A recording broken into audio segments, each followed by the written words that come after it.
Okay, so first of all, hey, I'm 25 and invested, and today we check to see how a average person does in investing, and that is what the entire channel is about. Now, before we get started, I just want to clarify a few things because I have a lot of talk about this on Blossom, and if you guys aren't a part of Blossom, I'm going to post my code in the description below in one of the comments. Please go make a Blossom profile. You owe it to yourself. If you're not going to use my link, I don't care. Just get there. Okay, it is fantastic. It's a Canadian investing platform that allows you to have genuine conversations with people about their investing and take a look at their portfolio, not as in depth as what you see here, but to a very good degree, a healthy degree. So before we get started, I just want to talk about why my portfolio is the way that it is. Now, we are 1 month away from finishing off complete to filling all the accounts, all the usable contribution room I've had that has been built up that I have ever had. It's all being filled up now as of next month. So that's pretty big. We're running out of options. It will be going into the RSP to some extent, and then we're going to be planning vacations with the other amount of money. At least I hope so, or we will be putting it to other use that might not necessarily be investing. However, I just want to talk about why such a big portion of my portfolio is Xeqt. Now, we are looking at my wife's account. My account is also pretty big, and you guys have probably seen by the title of the video that we are at $207,000. That's pretty big. Now, I want to clarify something. I'm not looking for the greatest return. I'm looking for the best chance of having a positive return. Did you catch that? I'm not looking for big gains. I'm looking for consistent ones. People who can do it consistently are people who average into index funds. Getting the average of the stock market is an above average return. That is statistically true. I do hold singular stocks. I do know that statistically I am maybe at some point in my investing history going to underperform my index. That is because I like to have that. I like, that's a personal choice. Underperformance there is a personal choice. I need to clarify that with you. That is why I do that. Not because I'm trying to push value investing, but that is because I'm trying to be a value investor, even though I know that statistically I am more likely to underperform than I am to overperform. It is not definite that will happen, but the chances of me having that happen go up the longer I do it. Just the same as the chances of you holding an ETF, the chances of you making money go up the longer you hold it. I'm here because Xeqt to me is something that I can hold through an entire lifetime without ever changing my investing practice. That is why I'm here. That is why my portfolio looks the way that it does. That being said, let's go into how it's performed.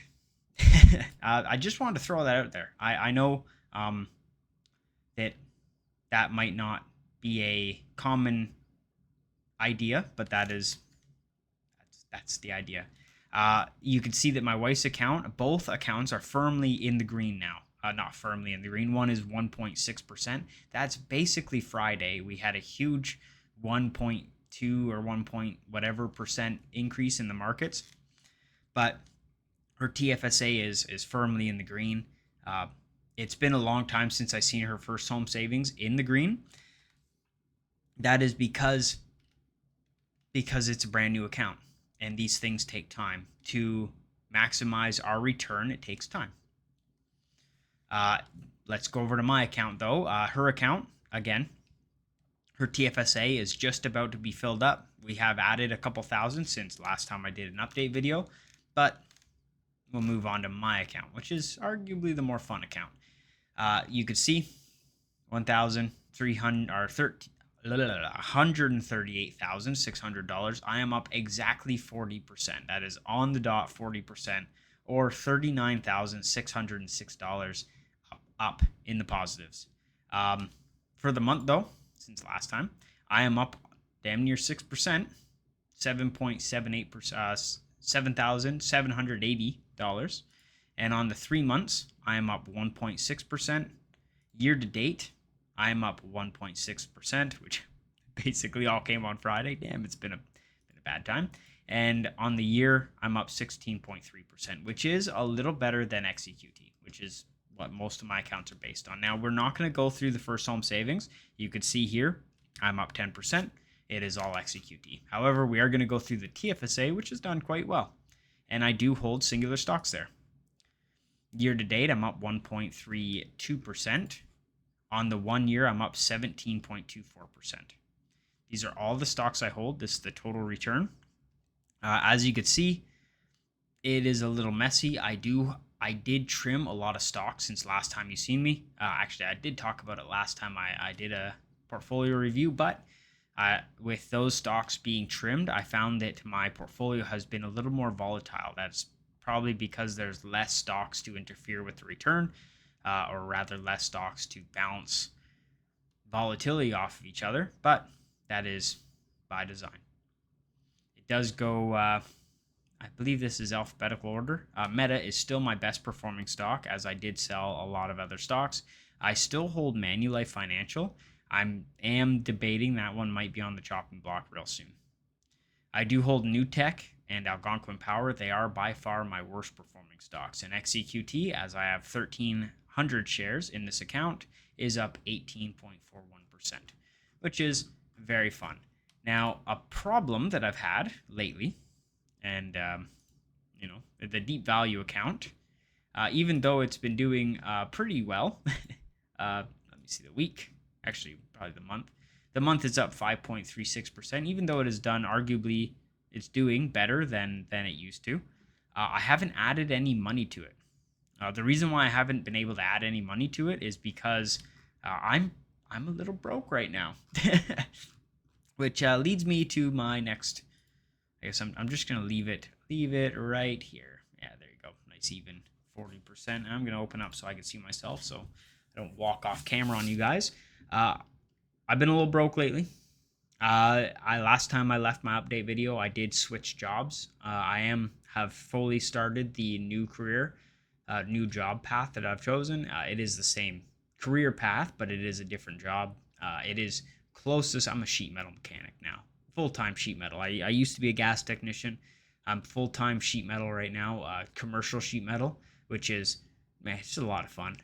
I like my job. I like going to work. I like the math behind it. I like the skill it takes to do what I do, and I like doing it and watching other people try, and knowing that what I do is worth good money because other people can't, and that is pretty damn rewarding in itself. Now, I haven't had any paychecks roll in a little while, no big ones at least, not my overtime. I am making overtime again. I haven't had any overtime paychecks come in and help me bounce back from the last job that I had, which, not to discredit them. They were a fantastic job, but they did get slow during a slow season, and I needed to make money. So I had to leave my last job, which I liked my last job, and I moved over to my new job, which I like as well. But, I did that because I need money. And in order for me to add money to my my deep value account, I need to wait, which sucks. So that's it. I just wanted to get that off my chest, why I'm here, the idea behind investing, just as a little like heart to heart. If you guys even made it this far, I know you did, Sep. Hello. If you guys made it this far, thank you for watching. It's been pretty nice. I see some comments there saying how people compare themselves to me as opposed to investing formulas and styles. I enjoy that. I really do. You know, a lot of people might say something along the lines of comparison's the thief of happiness, but come on now. If you're not comparing to something, then you won't know why you're doing it. So it's pretty cool to be like that and to be that open in this format. You know, thinking about how I post on Blossom too, because I am pretty active on Blossom. If you guys do use my link, you know, make sure you use my link. I think it automatically follows me. I'm very active there. I'm trying to voice my opinions a little more. It's hard. I'm trying to be the internet nice guy, but also like, you know, not try not to call people stupid, which is hard. It's hard sometimes. It is hard sometimes, but I know everyone's trying to do what's best for them, and what looks like it's best for them doesn't always look like that from an outsider looking in.